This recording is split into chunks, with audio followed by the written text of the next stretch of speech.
Hi, I'm Larry, I'm Gret. I'm Christy. and welcome to Dangerous Drag Queens and Other Deviants.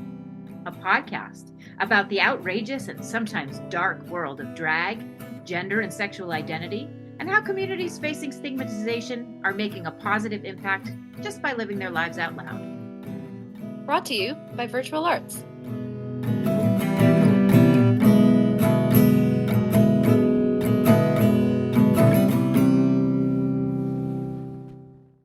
Hi, I'm Larry.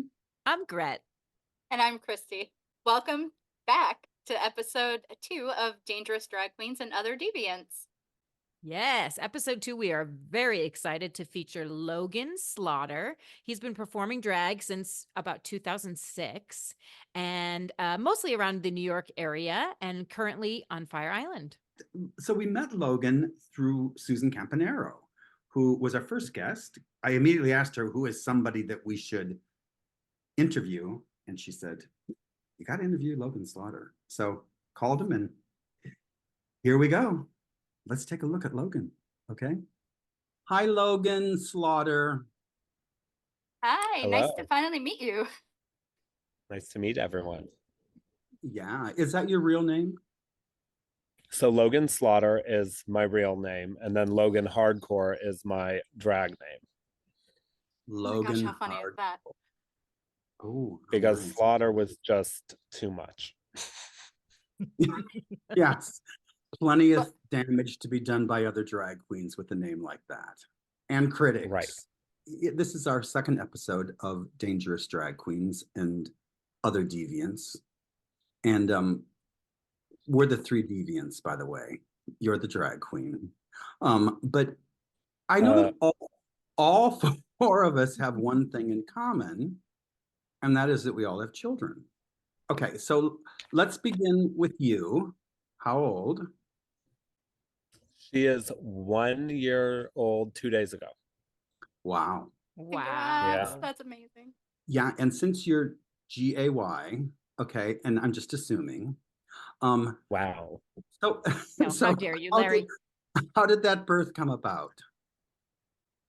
So we were going to foster, and I'm an incredibly selfish person and possessive, and I think it takes a certain type of person to be able to foster and with the hope of reunification, because my hope was not reunification. My hope was to have a child to adopt. So then we went into the adoption process. We were scammed twice, and then we had our daughter, third time's the charm. We were actually on Fire Island a year ago, got a phone call that she was not feeling well. We missed the last boat. We hired a private boat, got off island, and the next morning they told us she was going in to have a C-section. So trusted our gut, and it paid off. Wow, congratulations. So, how was that adoption for you? It was, I mean, the process getting there was a fucking nightmare, quite honestly. The money is one thing, but it's the emotional instability that is, you want to believe that everything that's being told to you is true, but I am skeptical of everyone and trust no one. So that was very difficult. And state by state, the birth mother has ample amount of time after giving birth to change her mind. Right. But we had a great birth mother who went with everything she said was what she did and followed through with, and we keep in touch with her, and it was great. And the minute Chloe came into our lives, it was like everything that happened, it just seems so long ago and like it never happened. Yeah. Exciting. Which I think is common in adoptions, right? I had a friend, the same thing. They went through a couple different birth mothers, financially supporting them along the way and fully intending that was what was going to follow through. And then they didn't. Yes. And so, but then by the time they actually got to their actual adopted child, it was like, well, that's the reason. Yeah. That, what was meant to be was meant to be. Exactly. I was wondering how the process changed in the past 2 decades, because as Larry was saying, he did his about 22 years ago. And I think you were also were you both in New York? You were in New York, Larry, at the time, right? I When was you were in New doing it. York. And Logan, were you New York? We adopted in Texas. Oh, Oh, okay. okay. Interesting. Yeah. Because I remember Wow. Larry and Larry can tell you a little bit about his, but you know, I'm more so wondering if they, like, in Texas especially, did you both adopt as a gay couple? Are you allowed to do that there Yeah. now? Okay. Yeah. She 'Cause- actually wanted a gay couple. She chose to have a gay couple. And something we were told is that a lot of birth mothers choose gay men specifically. And the mindset is that a mother's not being replaced. Ah, Kind of. that's okay. interesting. Yeah. Yeah. But and Texas was lovely. We were in San Antonio, which they're trying to kind of like make like Austin. So it was lovely. You know, we got to live out of a hotel for 3 weeks, and Mhm. it Nice. was, you know, she was in the NICU, so it was like 3 weeks of a babysitter. It Oh, was great. That's a nice transition time, It, definitely. you know, someone else doing the diapers half the time, watching her while she Right. sleeps. We were very lucky. Yeah. Yeah, you are. I adopted Alex in Vietnam, in Da Nang. And so, but I had to adopt him by myself. It was a foreign adoption because two men were not allowed to adopt. Hmm. So my sister went with me, and I called. So finally they called and they said, well, okay, you're leaving next week. And we had gotten pictures of Alex, but there were kind of lots of international rules. And they said, but you'll go to Da Nang, you're going to have 1 full week at the China Beach Hotel, and then you'll be able to adopt the baby. And I thought, wow, this is the China Beach Hotel. This is fantastic. Anyway, we arrived and they said, oh, that's changed. You're getting your baby tomorrow. And it was like, what happened to Whoa. the vacation? What happened to the China Beach Hotel? The China Beach Hotel. We still went, but I can't tell you anything about it. I'm sure. Yeah. Everything's a blur. Yeah, I'm sure. It is this tsunami of life coming at you, and you've waited so long for it, and I love it. And listen, I love it, and it's traumatic and beautiful and shocking and everything. So For me, it was my father was very sick at the time. And when we got on the plane to go get Chloe, his news came in through his portal that his cancer had spread to the bones and brain. So like I had this news that my father had like really we're at the final leg. And then at the same time on the other end, I had this new life coming in. So it was this like whirlwind of It's funny how that happens in life, isn't it? yeah. Mm. Yeah. I look at this picture and I just think how incredible that all of us have the fortune to be parents. Mhm. And it's really generational in terms of maybe from the 70s on, that something like this was possible, especially, for Logan and myself. Parenting, to be available for people who really want it instead of people who kind of get stuck with it in a sense, I think is a wonderful thing. And I'm really happy that we're able to do that. Well, Um, I'm lucky it came, you know, it happened because who the hell knows what's going to happen in the next couple of years? It might not be possible. So, Right. right. It might not be, no. Logan, when did you begin doing drag? I mean, I always, even when I was young, living at home in Arizona, I always had like a box. I specifically remember I had a Marilyn Monroe white dress that I got at Ross, and I had this blonde wig, and I always did makeup. So like everyone always says that I was like 6 or 7 years too soon to everything, but I was always doing beauty makeup like before the beauty influencer world happened. Oh my gosh, yeah. And I remember I would like my parents were on bowling leagues and they would go to bowling and I would get basically in drag and like walk the neighborhood to see if I could like pass in this small white trash conservative town. And I remember one time it was like dusk. I was in my Marilyn Monroe dress, and like this car pulled up next to me on this hill that I was walking up, and they were like, yo, mommy. And I was like, this is it. Like, this is when all hell's gonna break loose. So I would just kept my head down.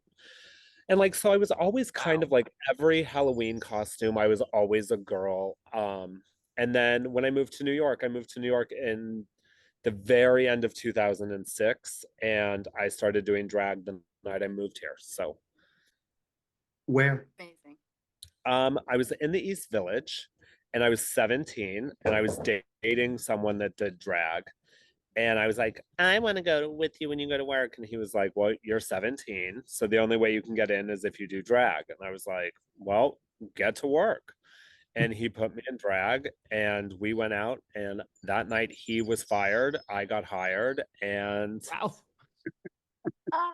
that began my drag career. Wow. What was the drag scene like at that point? New York has its own drag. I feel like every little part of New York has its own scene of drag, but there was definitely back then like the Lower East Side kids. And it was way before Drag Race. So like we were still being shoved in the back of bars and like it wasn't the cool thing to go and see a drag show. Like I remember performing and people were like, shut the fuck up. Oh, wow. Like, oh my God, like they didn't want to be bothered. And it was like, you didn't tell anyone that you did drag because they would never date you.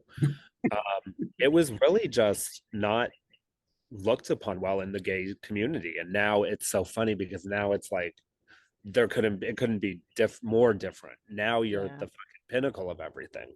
Right. So you're Yeah. saying even in a gay bar, people were saying enough. They didn't want any part of it. Wow. But like Yeah. Lips already Therapy, yeah. existed, right? Yeah, Lips was Probably, in the yeah. West Village. Yeah, Lucky yeah. Chang's was across from me on First and First. Gotcha. Yeah. But like Barracuda and Therapy were like show bars, but I remember Barracuda.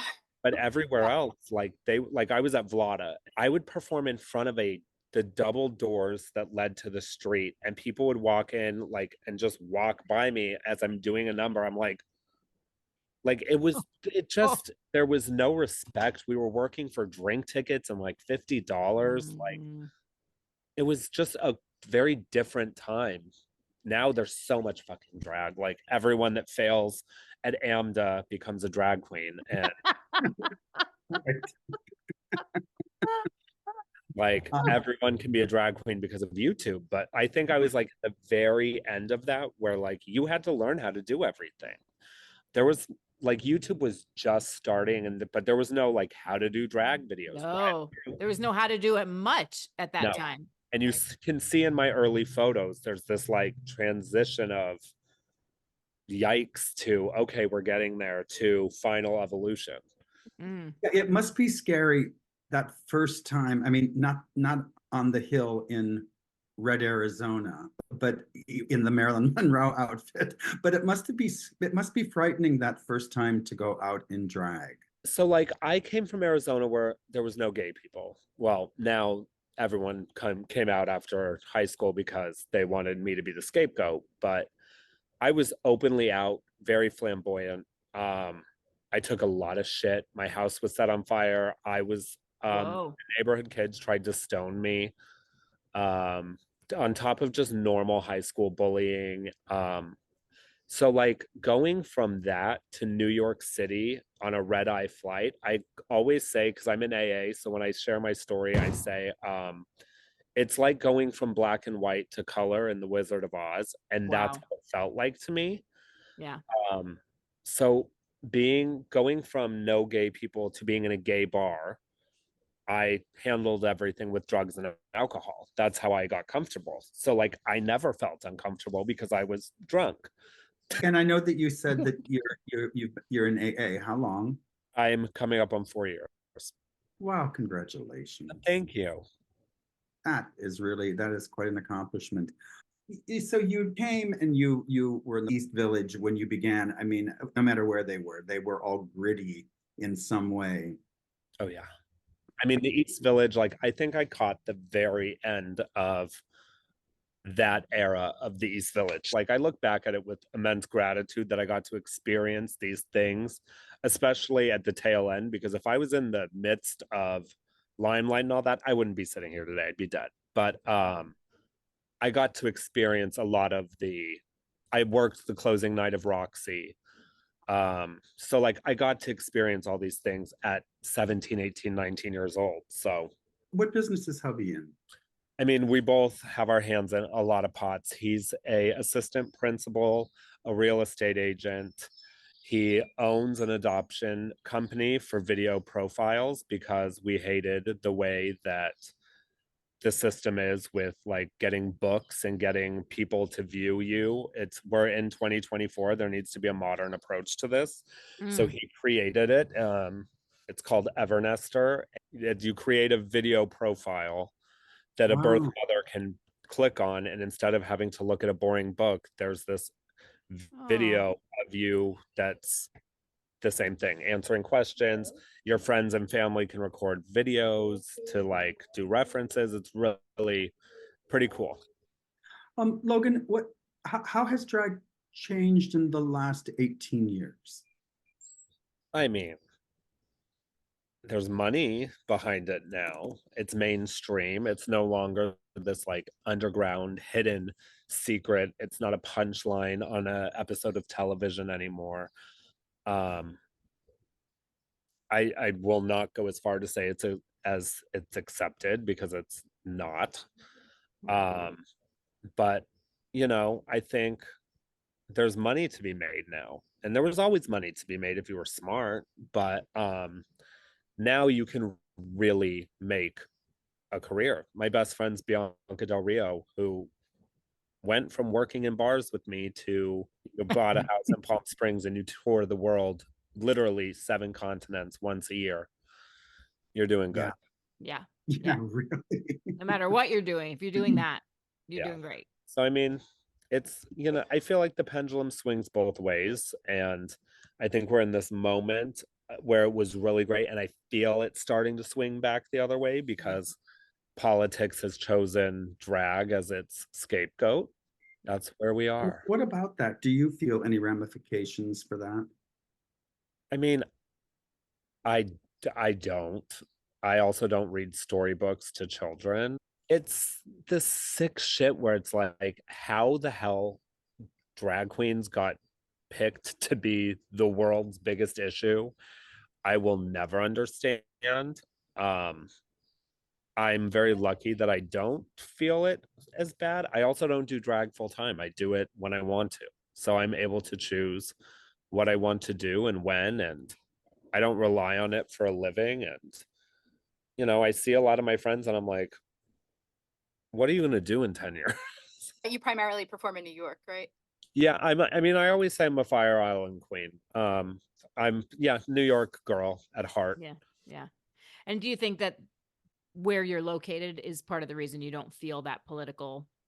Absolutely. Yeah. I mean, Westchester, I felt it, that we did a brunch in Yeah. my little town, and on the local town Facebook group, it was, I can't believe this is happening in West Harrison.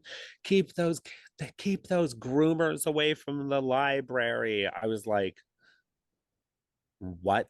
I think that it just goes to show you that all of these people and making drag queens seem so terrible, they really don't know who they're dealing with at all.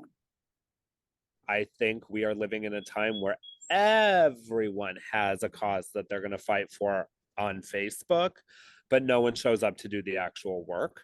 Yeah. And I think when people are pushed, it'll be a eye-opening experience to see what happens. But to think that we're not completely fucked if people don't show up at the polls this year, it's I think everyone's a political activist on Facebook, and that's about it. I don't see a lot of people actually putting in the work.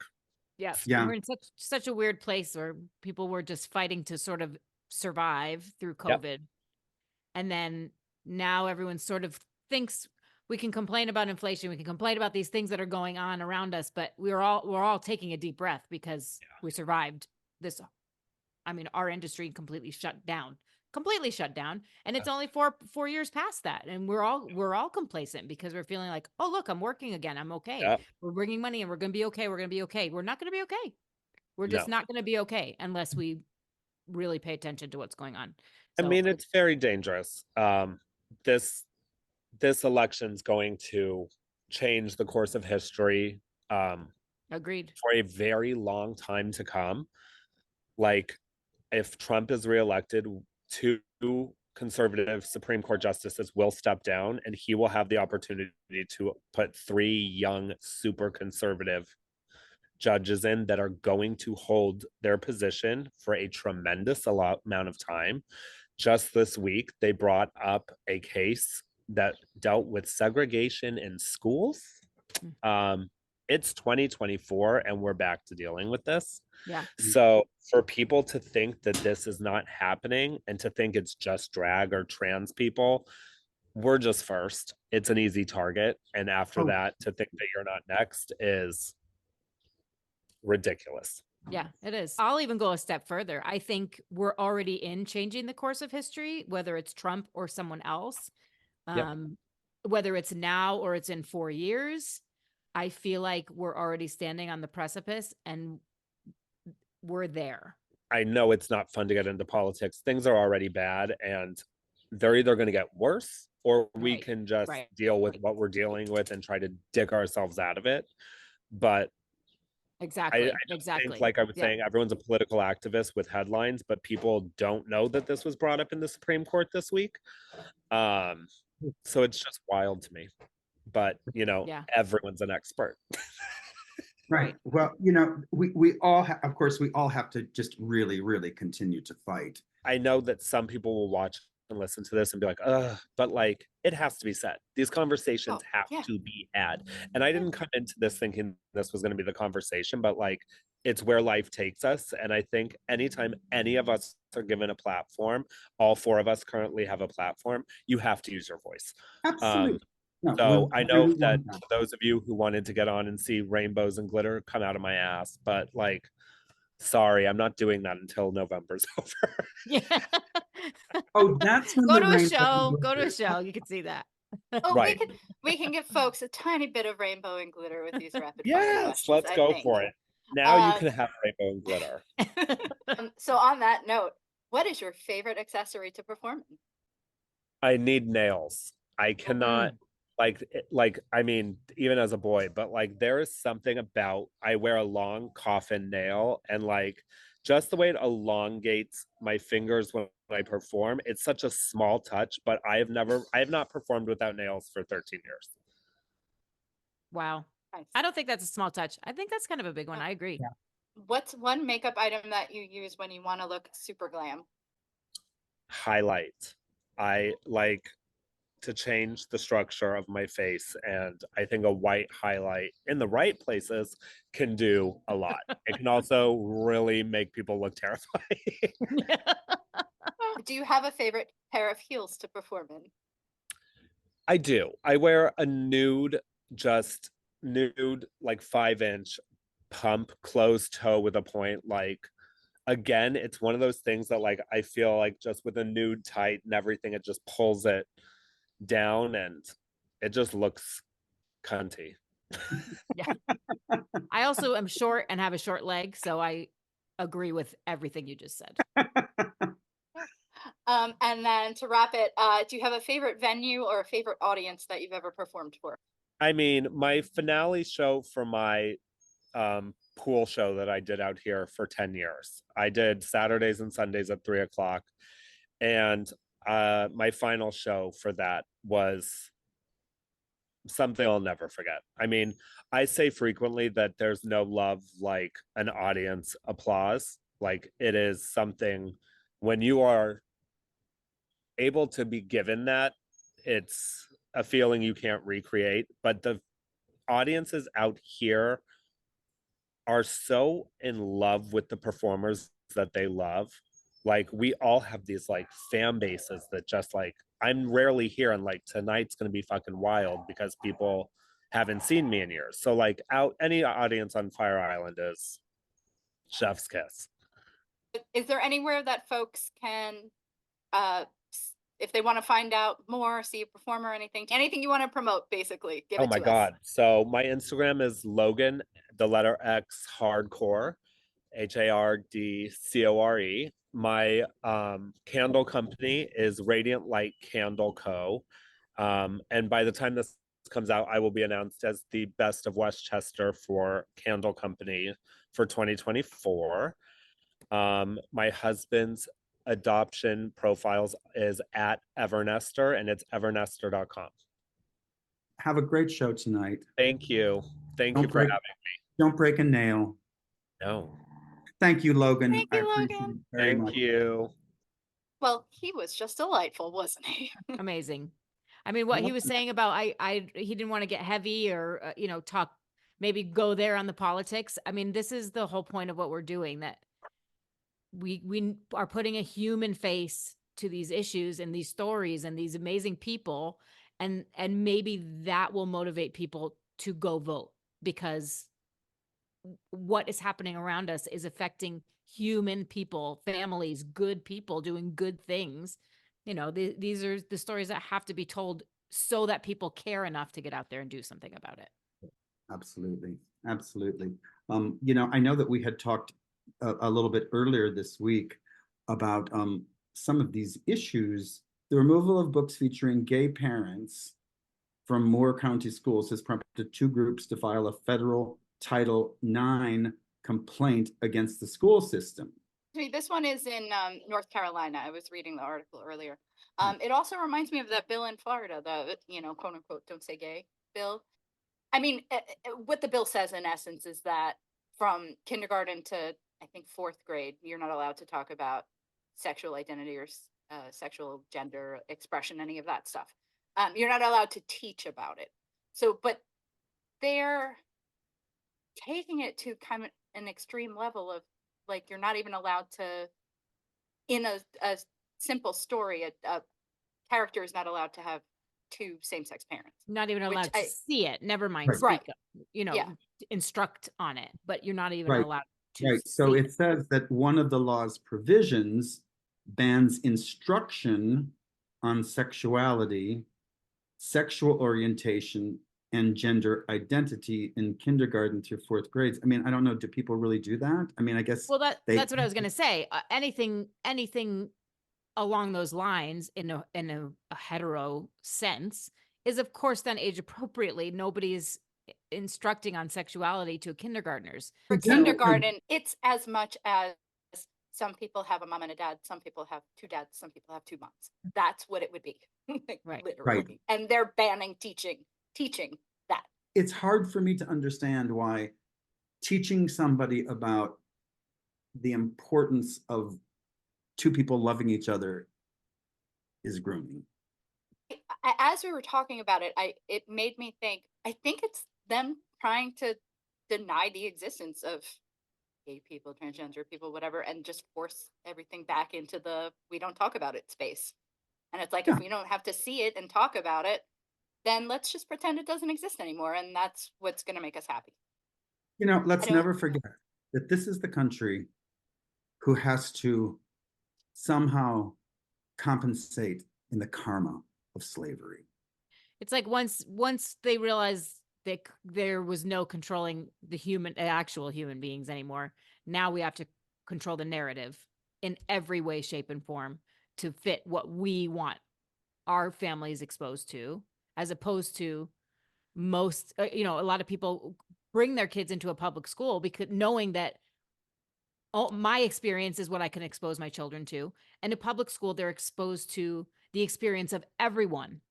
And that's not something I can teach, because in my own home is only my own family, is only my own experience. And public school can serve in such a wonderful way if it's used as that kind of a tool, instead of a way to control the narrative for everyone else.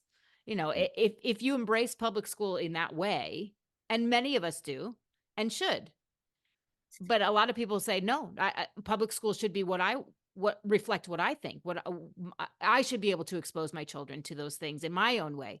And that's your choice. And if that's your choice, then take it to a private school, take them to a private school. Or homeschool your children. Homeschool and your children. turn into who you are. You guys, I think that, maybe if we wrap this up, just would like to know if I could get one of the two of you to do something for me.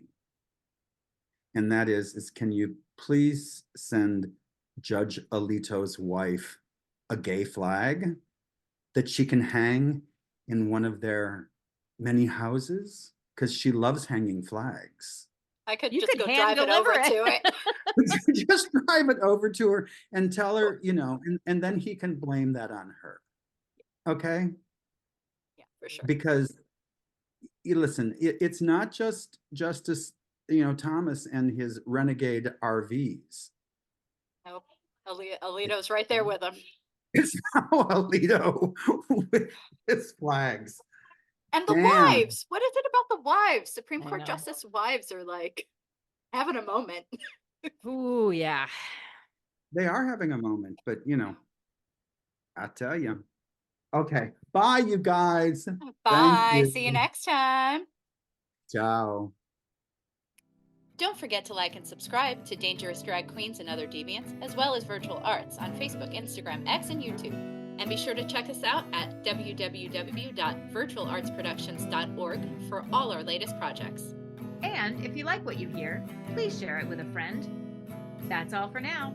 Keep living dangerously and on your own terms.